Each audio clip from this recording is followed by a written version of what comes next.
This is the Mr. Beast challenge that went too far. A man and a woman enter their brand new bedroom. That's definitely not New York judging by its size, but not the coziest place either. I mean, it's a bed and a table. Looks like my bedroom without empty packs of Cheetos. The man pushes the red button on the wall and we find out what's the drill. So this is Catherine Frith and Michael Walsh. They entered some sort of Squid Game challenge. The two must stay in this room for 50 days. If they do it, they win 5 million, or what Minecraft YouTubers make in a month. If one of them leaves, the other one gets 1 million. Whoa, so unfair. I've spent the last 2 years locked up in my room, but no one paid me a penny for this. Honestly, I didn't even consider it a challenge, but neither do our participants. They're happy and excited, running around the room like the money's already in their pockets. A minute passes and Kate already talks about splitting the money. Apparently they're a couple, but not proposed yet. Lucky you, Mike. If you were married, she would have asked for the whole jackpot. Kate asks Mike what he'll do with his half. The regular stuff. PS5, new graphics card, hang out with Elon Musk in his rocket. Pretty based goals if you ask me. Kate is a keeper and she believes she will invest it. Another crypto investor I see. Just make sure you buy the dip. And another one, and another one. It'll pay off eventually. Diamond hands. What will these lovebirds do with the only entertaining thing in the room being a bed? Oh wait, there's also a bathroom, but only for one to use at a time. Mike orders some food which comes in a white pack with no taste or smell. I see the pattern here. Everything is white with no color or taste whatsoever. Even Kate's hair is white, which doesn't improve the situation. It's indeed a challenge. For normies, of course. It's evening and the lights go off automatically. Kate sets the alarm for 7 a.m. Seriously? You're gonna use an alarm while staying 50 days in a room full of nothing? These normies. I give them 1 day. After that, they'll be wanting to clap each other, and not in the fun way. Mike is ready for some night games, but Kate is afraid someone's watching. You're right, I am. But I always close my eyes when things get sussy. YouTube's rules. The room is pitch black, but Kate still believes Professor Voyan might be watching, the guy behind the experiment. Okay, these two dummies are about to earn 1 million during their psychological experiment, but imagine the face of this brainiac who gets a piece of tax money just for watching two people do nothing in a room for 50 days. I love America. It's morning. Rise and shine, sleepy birds. Kate goes to the bathroom for her morning affirmations routine. Nice, she's on that self-improvement grind. I bet $5 that Mike gives up first. How long can a man really last without gaming? After the morning shower, the birds get rid of the old clothes and get into the new ones. Now they look like mental hospital patients, which is honestly fitting. During a packed breakfast, they discuss the point of this experiment. I know, it's a tax write-off for the billionaire behind the experiment. Mike asked Kate if she watched a documentary he sent her called Fame. Negative, she did not. Anyways, Fame is a documentary by Professor Voyan, which tells the story of a simple redneck family that was intentionally made famous. Kardashian level famous. So this family was rolling in fame and greens, but the mother shot the father, who got with another woman and went to jail. The son disappeared and the daughter overdosed on normal pills. Sounds like a swell time. Anyways, this fame experiment cost 150 million for Professor Voyan. And what was the reason behind it? I'm afraid we can only guess. This professor is a real mystery. He's got more money than Mr. Beast. And the only interview he gave was 30 years ago when he was at Princeton, where he said he's intrigued by the human condition. What's so intriguing about wasting 150 million and proving dumb people are dumb? Well, who am I to judge? I spent all my money on Lego sets. 2 days of the experiment pass and Mike spends time watching the clocks. Still more exciting than the new Lord of the Rings show. Then Mike comes up with a conspiracy theory. What if the seconds are longer than usual? What if the clock is messed up? How would they know? Kate meditates. She's an avid Redditor, so she's used to conspiracy theories. So she's not impressed yet. The time goes by and day after day after day, it's the same routine. They've lasted for 17 days now. More than I expected. At least for Mike. Well, he's got things to do. He just found a new friend. A cockroach. Hide it before Kate sees it. She'll definitely eat it. They try to feed him some of their cosmonauts' food, but the bug doesn't like it. Well, he's not getting 5 million, so it's understandable. The female voice that constantly monitors the experiment reminds him that the food is for contestants only, not for the bug. Bummer. Mike wants to take the bug outside so it doesn't die in this lunatic's room, and he goes to open the door. But Kate reminds him, you open that door and you're out. The female voice agrees. Mike starts the first real argument. Turns out Mike cares so much about the bug because he's vegan. Oh, so Kate, you're stuck with a vegan in a room for 50 days? Good luck, girl. Kate rants about Mike and his veganism because she considers it a joke he made to piss off his rich dad, who gave him everything in life. Basically, first world problems. My dad only gave me a lifetime of bad memories. Kate walks away and steps on a bug. Accidentally. Yeah, right. It was the only place you could have stepped in such a huge room. 31 days left and Mike wants to take a treat. According to the rules, each contestant can take up to 2 treats. However, it costs 100,000 of their prize money. Ouch. Mike discusses it with Kate, who doesn't want to give up such a considerable sum. You know what they say, treat your man or he'll pay colossal money to treat himself. Mike pays the 100K and gets a green crayon. Perfect deal in the world of Mr. Beast. Mike is an artist, so this crayon is extremely valuable to him. About as valuable as a Lego set is to me. While Mike enjoys his green crayon, Kate comes and asks him to draw her portrait. Mike goes for it, but warns her it'll be experimental art. Kate wants it realistic. She doesn't get the point of art, obviously. After a while, the crayon is used. Kate admits she was mean and says sorry. They both begin to realize the challenge is harder than they thought, but there's only 20 days left. Hold tight, lunatics. One day, Kate enters the bathroom and finds a gun. Uh-oh. You want to play a game? blame Mike? Turns out both of them are liberals, so the first thing they do is try to get rid of the gun, but there's nowhere to throw it. They hide it under the bed. Come on guys, there are monsters under there. After a while, the female voice announces connect. A message from a family member. Mike gets a message from his sister, and Kate didn't even know they can get any message. Someone skipped the instruction class. Anyways, Sis tells Mike how it's great that he's getting a break from Kate, without realizing Mike is doing it with her. She also mentions someone named Sean, which triggers both Mike and Kate. Then, Connect goes to Kate, who sees an old dude. She gets extremely scared and tries to turn it off. She hides in the corner and cries. Mike comforts her. Who's the old fella anyways? Mike doesn't know about him. And who's Sean? The following day, Kate doesn't get off the bed. The first time during the experiment, Kate breaks the truth, saying that the old fella was her father, and she hasn't heard from him for years. Her father was an alcoholic who drank away all the family money. Relatable. Anyways, Kate didn't expect to see her dad in a homeless shelter. What can I say? At least he's alive. There's 19 days left. Mike does his usual boring stuff while Kate stays in bed, without even eating her delicious lunch. Mike suggests she takes a treat, but Kate refuses. She's got more balls than him. After a while, she gets strong enough to get out of bed, and suggests that Mike takes another treat. The fella seems much more exhausted. He goes for it immediately, although it now costs $250,000. Guess what the treat is? A very pretty brunette named Simone. Now we're talking. Nice upgrade from a green crayon. Simone says she's a paid actor who was booked for a whole month. This will be a long month, considering Kate is still there. Immediately, Kate demands Mike give Simone his shirt to cover all her beauty. What a party pooper. At least Simone appreciates Mike's art, and knows it's African cubism. What a coincidence. She's also a fan of France, just like Mike. See a pattern here? The light turns off and it's sleepy time, but there's no guest room, so I suppose they'll have to sleep together. Simone is not in bed the following day, and Mike's shirt has been left. The gorgeous brunette is gone. Feeling peaceful, Kate goes into the bathroom and finds Simone there. Ouch. Not so fast, Kate. I guess they'll have your instincts tested for a longer time. This becomes a turning point in the game. Kate goes for her treat. What is it?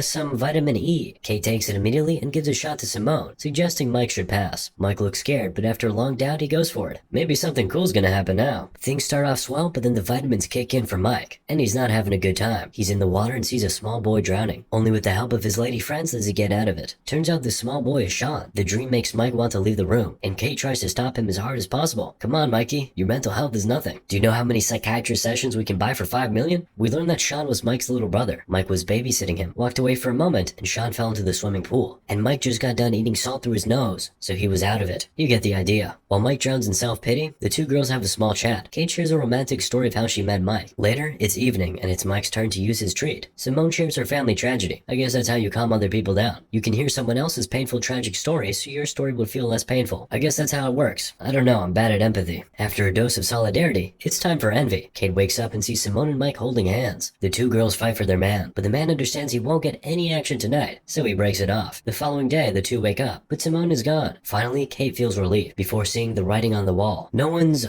ever been so nice to me before. XOXO. Well, that's an interesting message. Nice trick, young lady, but it's pretty obvious. This won't work. Or will it? Mike tries to reason with Kate, but the furious blonde pushes Mike, who gets beaten by a corner of the wall. You people, how did you manage to hurt him in a room full of nothing? Nothing but a gun under the bed. I know that thing's gonna get fired at some point. Mike bleeds and wants to see a doctor. At this point, I'm sure he would love to see anyone but Kate. Mike goes philosophical about how this place breaks them apart, and they have to leave it to win. Kate doesn't want to hear it. She suffered a huge part of her life without money, while Mike was always a rich kid. Amazing that these two are a couple. Actually, it makes me wonder, what the hell is Mike doing here anyways if he has wealthy parents? These greedy people never have enough. Mike goes to the red button when Kate stops him with her final argument. A gun! It doesn't stop Mike, and Kate shoots in the air. Doesn't work either. See you, Mikey. Indeed, I was right about Kate. But will she pass the test? It's 15 days left. It hurts, but Kate goes pretty well. Mentally sick, but stoic. It's 2 days left when Kate decides to go for the button. Oh, come on, girl. You did so well. Think about the $1 million. You could buy hundreds of Mikeys for this cash. Kate reaches out to the button, and black screen. Now we see Mike jogging outside. He meets Kate at a homeless shelter. They say sorry to each other and go for a walk. Mike asks her if she won the money, but she doesn't answer. Camera rolls to the homeless shelter wall, where we see a plate that thanks an anonymous donor for a generous gift. Then we see another happy couple ready to go through the 50 days challenge. This will change everything, the girl says. Oh yes, it will. Moral of the story? Mr. Beast.